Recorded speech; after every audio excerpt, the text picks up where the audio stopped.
All right, recording is started, so I'll hit the road now. Hey, Evan, thank you so much for joining me today. This is the second season of Crypto 2024 and beyond.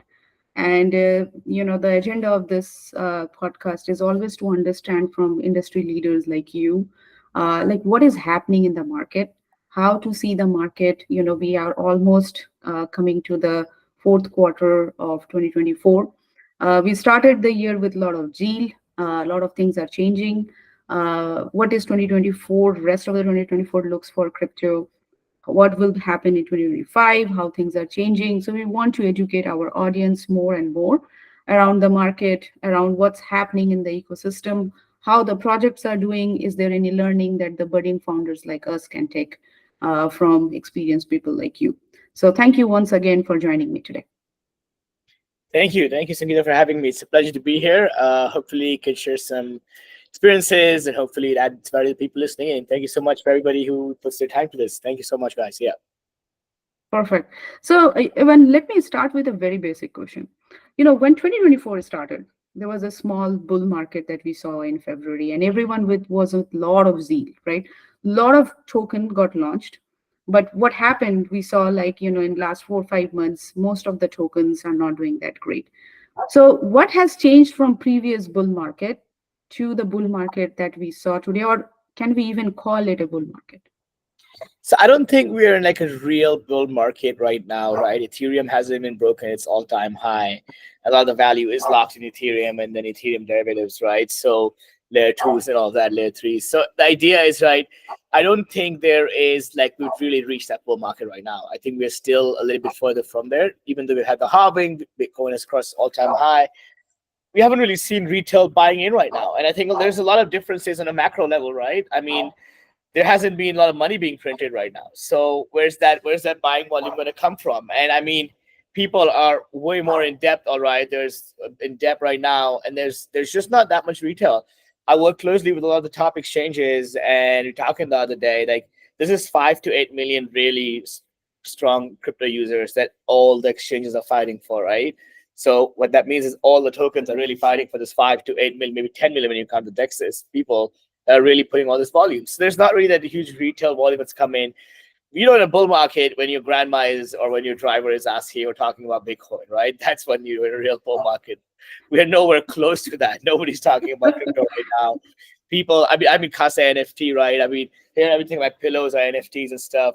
People come in and they sometimes don't even wonder right now. They actually used to wonder before, right? So now nobody cares about NFTs too. So that we're not in a bull market. Just the sentiment is not there right now. So I think it's going to happen, right? Eventually, crypto has definitely what's proven over time is it works in cycles. We just haven't found that uptrend right now that will eventually come. Maybe 2 months or maybe 6 months. I mean, I'm not sure, but I'm confident it's going to come soon. So interestingly, you also brought NFT. This is something I have been, all the NFT people. There was such a big hype in 2022, 2021 around. Will we be back with NFT, or it's totally So we lost NFTs the track? is the last segment inside of the whole Web3 and crypto blockchain community is NFTs and profile picture NFTs, so your art NFT, which is basically value what the user gives to it, right? So that's normally where the last segment where the money flows. And right now, like I said, we're not even in the bull market. So right now, we're still going to see hopefully more growth in Bitcoin and more growth in altcoins, and then hopefully finally NFTs right after that. So there is a lot of NFTs in GameFi and Metaverse that is still getting utility, nowhere close to what we used to get, right? All my Metaverse land NFTs are like 10% of what they used to be, right? Similar, all my profile pictures, like these apes, I pay like $300,000. This DeGod's like $50,000. Like they're down to like 5 and like 50, right? So that's where we stand right now. It's all 90% down. But I think it's all gonna. I'm not selling anything right now, so I believe that eventually we will see a lot of these come back and make a bigger difference. So and go Got back it. up. Understood. So now coming back to like you were saying, like people don't have the purchasing power because there's no money in the market. So, but there is still investment happening. So is it that people are going and investing in more reliable options that they are more familiar to, and crypto is still new and not familiar? We are not doing enough education to people to bring the new people on the crypto. Is that's what the reason? Because I know the stock market is also not doing that great. Forget it. Like every time I open my Robinhood, I see red, and then I Yeah. shut it down. So no matter like stock or crypto, I think everything is a little volatile. But then why people are opting more for things like stock commodity over Bitcoin? I think Bitcoin is still pretty famous. A lot of people know about it.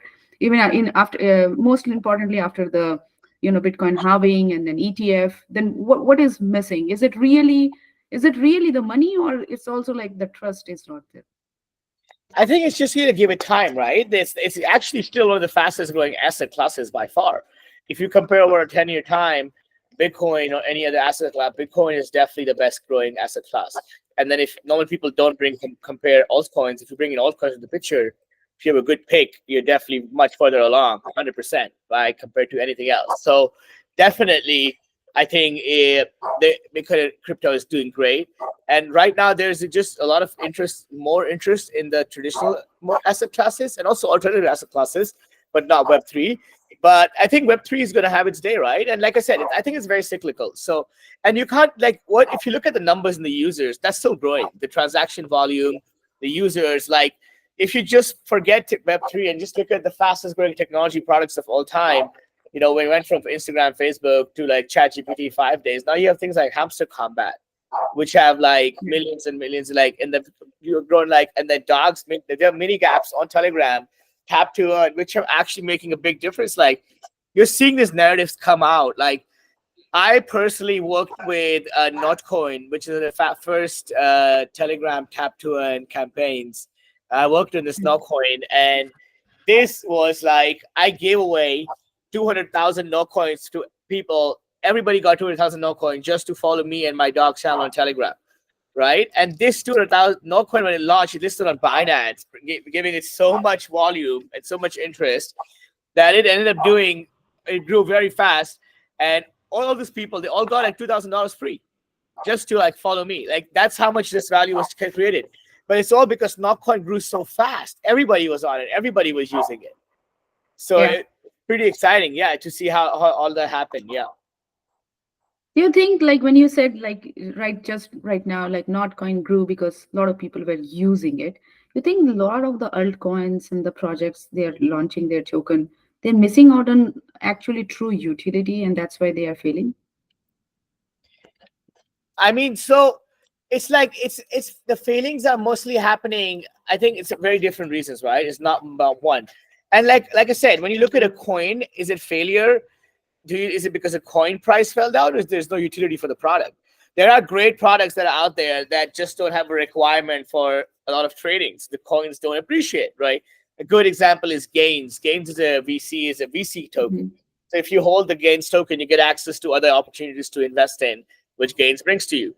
And they have bought some amazing projects. Like I just before I got on this call, I just claimed my tokens for Corpo after 3 months, which is a gaming product. Did really really well. Gains allowed a lot of people to invest in that. How do you invest? You hold Gains token.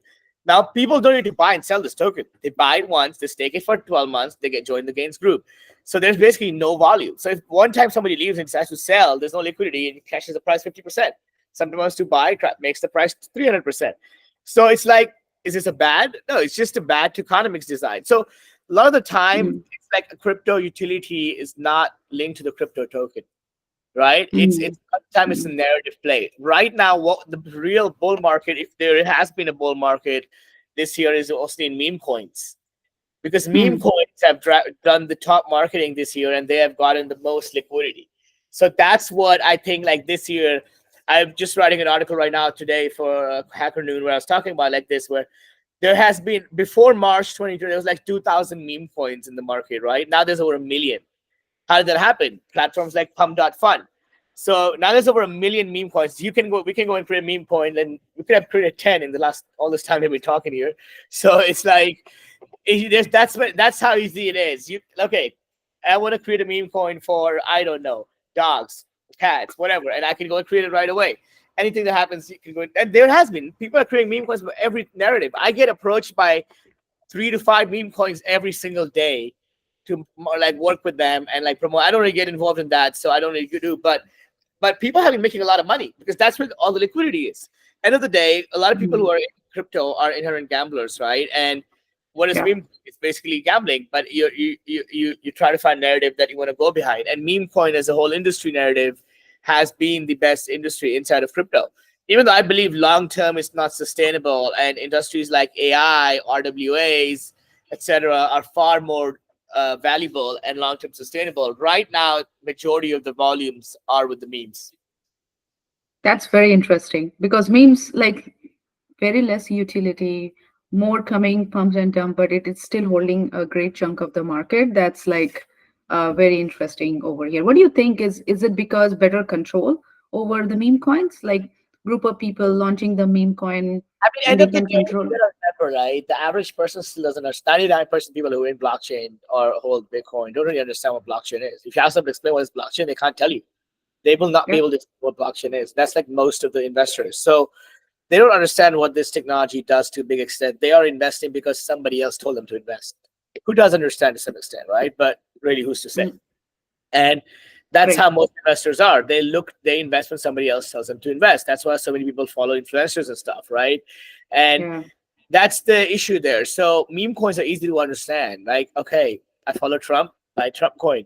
So celebrity meme coins were a big play this year. I invested in Mother, Iggy Azalea, Jason Derulo, Jason. I lost money in all of these, right? So I put six figures, $100,000, and down because all of them did bad because the whole market did really bad.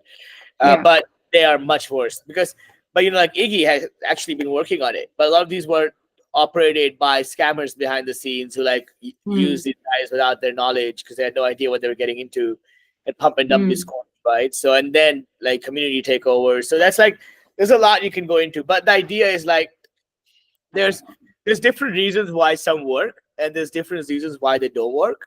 And inside of meme coins, there's many different types of meme coins also.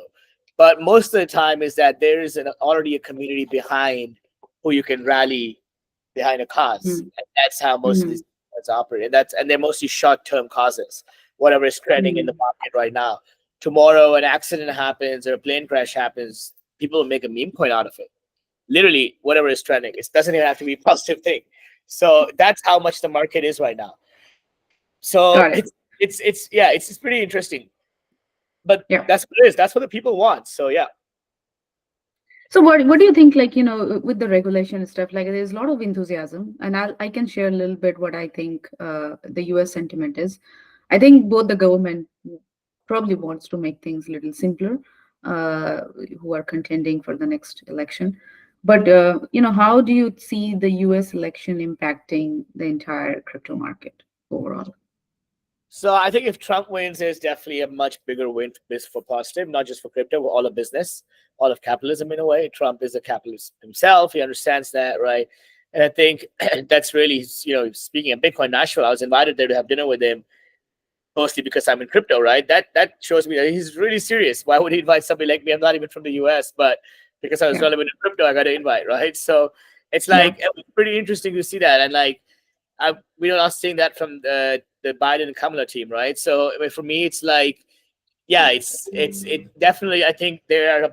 I think end of the day, regulation can only delay progress. We're gonna win one way or the other, right? So better technology will eventually win. Maybe it takes longer, but it will win. So, like for me, it's like the way I see it, Trump winning is a much bigger play, is a much bigger upside for all of crypto. And so it doesn't really have just impacts on the US, but impacts globally because crypto will have a much bigger win. But I think regardless, whatever happens, we'll win. But if I had to vote, if I had to choose, I would definitely be donating and voting for Trump. Yeah. right.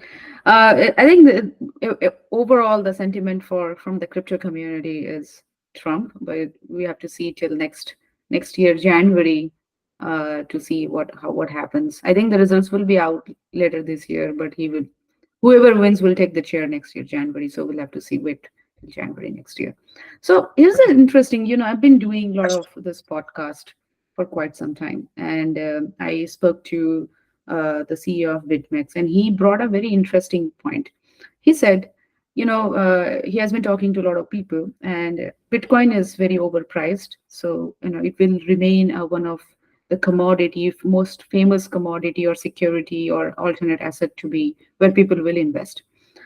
Ethereum it's more, again, expensive, but then there's a lot of utility for ERC tokens, etc.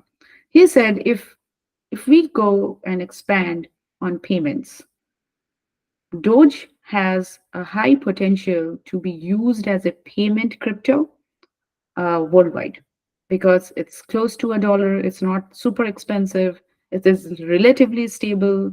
It's one of the most famous, crypto. What is your take on that? Like, do you even resonate? What, just blank question? What is your take on that? I mean, for me, Doge doesn't really make a lot of sense from that perspective. I mean, this guy could just be pumping his own bags. It's not like Doge is ready to be stable. It's gone under 20 cents. You don't call that Mm, stability, right? So it's like somebody, I don't think it's been at a dollar most of the time. And if there is more interest, they will not stay at a dollar. I think Doge is also, I may be wrong here, but they have unlimited supply, right? They're minting new mm, Doge every single day. So why would you trust it as a payment system to store your value? Like, I mean, yeah, if people who are like day to day living, maybe they could use it as a payment system, but then why would you store your value in something that has an infinite supply? So for me, mm, that's like already the biggest red flag. But there are people who will joke around and like it could be as a troll. I mean, it has potential. Like most more than this BitMEX guy, I would say, because of Elon Musk support behind Doge, right? So mm. it's like that maybe is a higher opportunity for it to grow. But I personally don't see or think that like Doge can become the payment system of the world. Bitcoin definitely far more because of its finite supply is going to be the store of value. Yeah. Okay.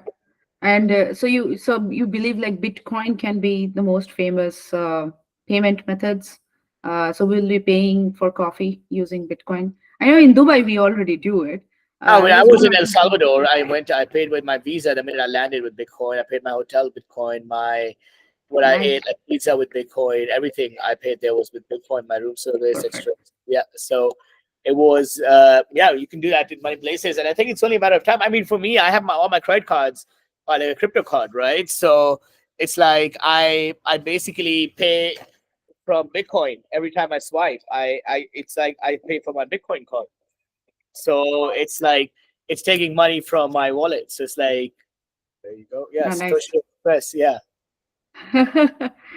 Oh, cool. So yeah. So So it's like that okay.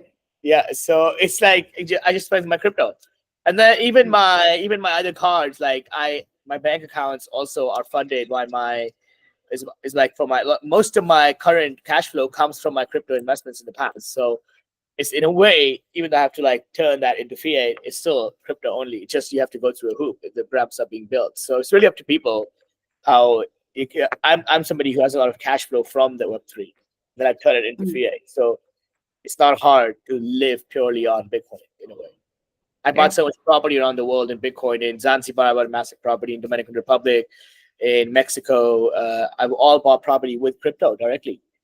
So nice. yeah, That's interesting because Latin America definitely is one of the emerging markets. So even for us in Solus, we see huge traffic coming from Brazil, and also the principal amounts is always significantly higher than Asian markets and all. So definitely Latin is one of the I most can growing. definitely connect you with the top crypto guys there.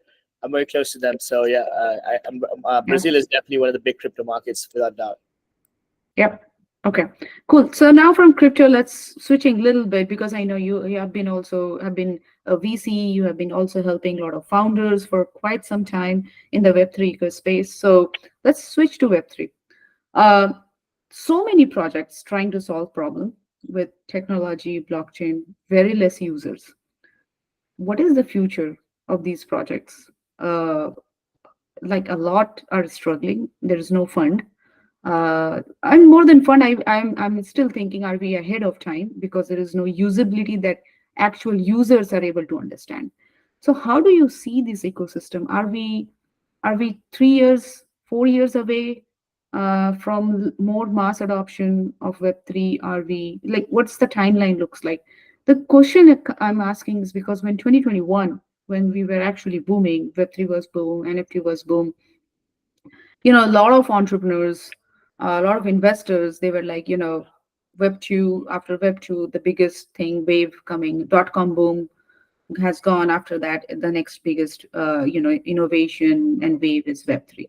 But suddenly, then a lot of things started going off the track. So, what is your point of view in that? How far we are from what we envision in 2021? So I mean, it's like when it comes to technology, right? On a general basis, I like to say that most people tend to underestimate what you can do in 10 years and overestimate what you can do in 2 years. Yeah, So technology normally, not just crypto and Web3, by the way, this is generally applies to all of technology, maybe a little bit more exponential in crypto, but technology normally grows like a J curve, right? So it's like you're growing like this, sometimes maybe even like this, like this is the time and this is how much you grow, right? You're going like this. And then suddenly you find what works and then you grow like this.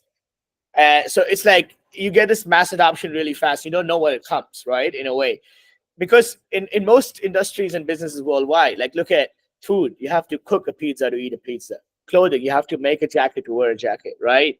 Whatever, like a phone, you're going to make a phone to use a phone. Same with fragrance, glasses. But with app, you make an app once, you have to make it like a second time. People just can make a copy and download it, yeah, right? You make a yeah, website once, people can just use it, right? So they don't have to make Google Meet again and again for us to do this call. They just make it one time and then everybody can use it. So that's the difference when it comes to technology. They're going to find the right product market fit. And so that's where it's like, I have to think that it better, like what we mostly envision is eventually coming.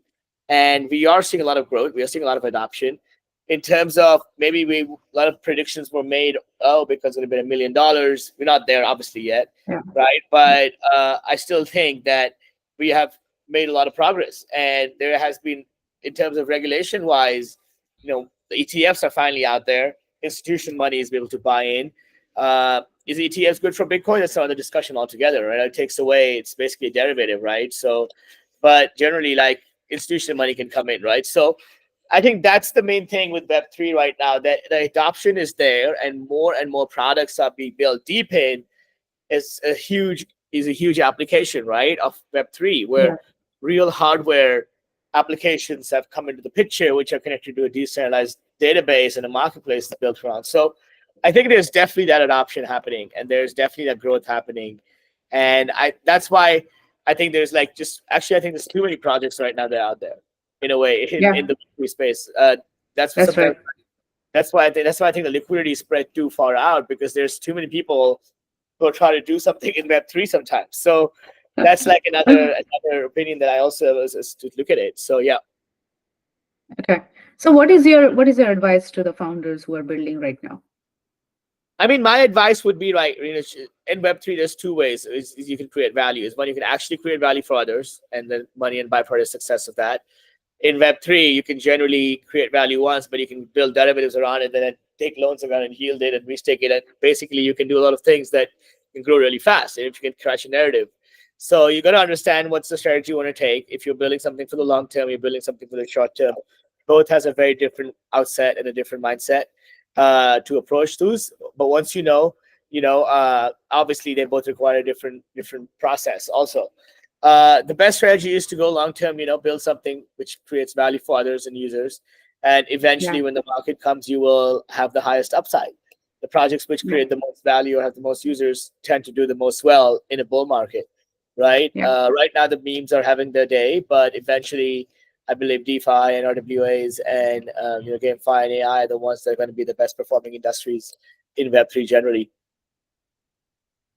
perfect. And And then I think, I would just tell go them ahead. to focus, keep working, and keep building, trying to get Yeah, build as much community as possible. Right, you got to focus on building your community as much as you can, because in Web3, if you have 1,000 strong holders, that can be $1 billion market cap, right? Even mm, a great example is like you don't like when I say community, you got to focus on building community, which is the users of the product, and then actually the speculators who hold your token because the thing's going to go up, right? So you got yeah, to market to both of these types of communities and maintain both those types of communities to have a great performance.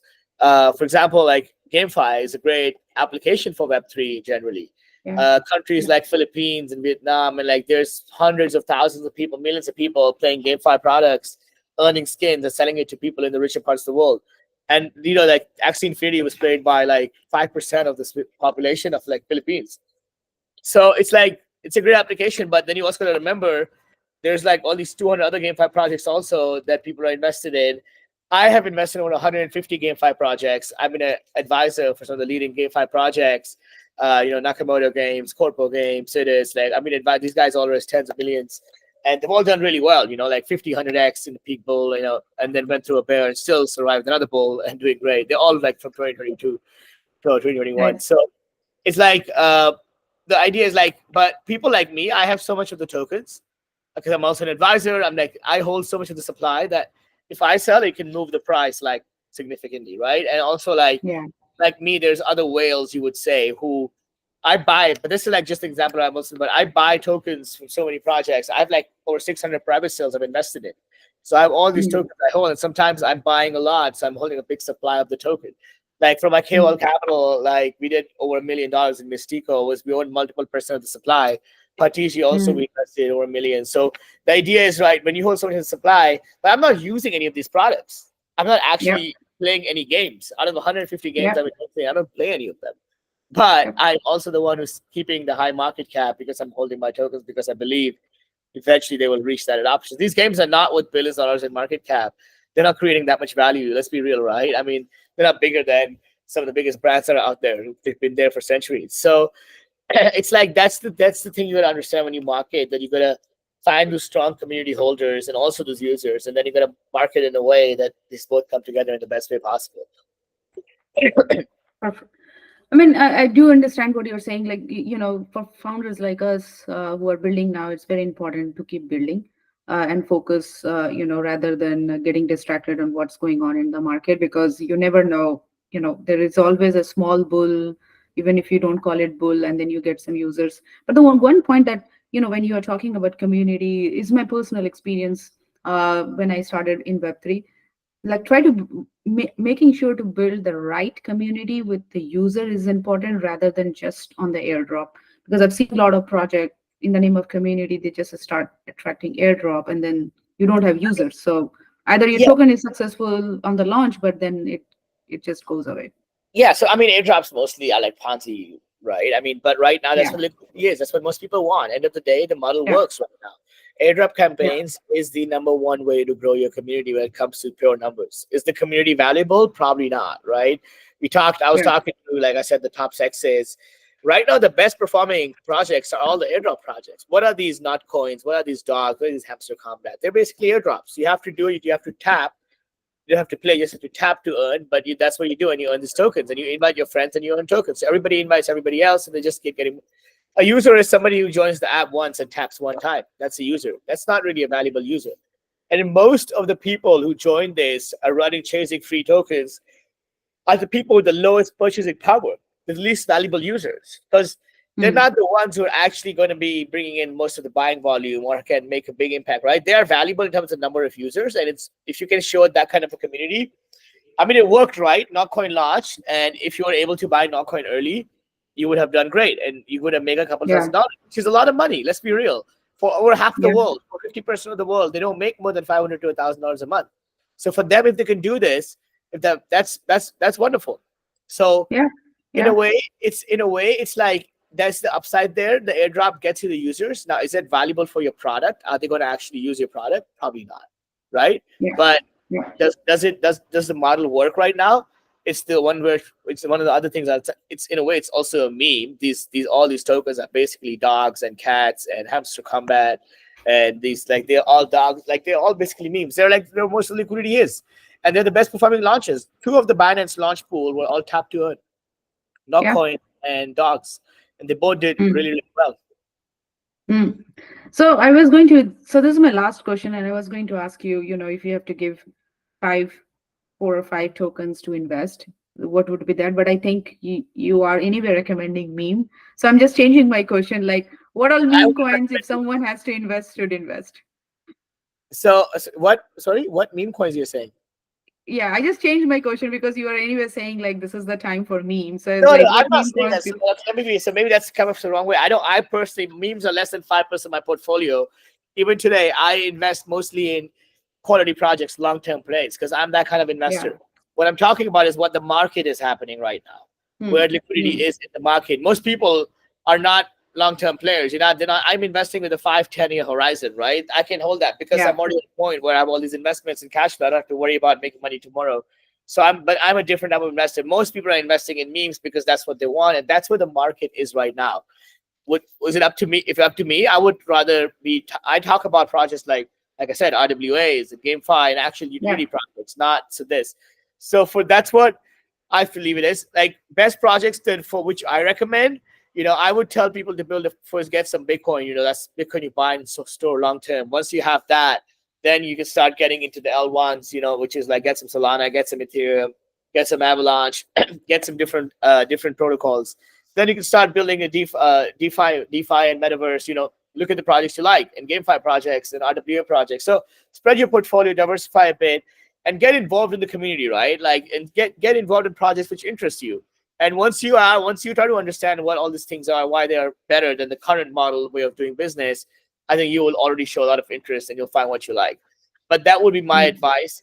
Memes are what has been attracting most liquidity. I'm not a gambler, right? I invest when I have access to information and when I believe that something will go up. So I don't really gamble. Most people don't have the access to information and they do that. So that's why we're seeing this Yeah. kind of market right now. But that wouldn't be my advice to invest there. Yeah.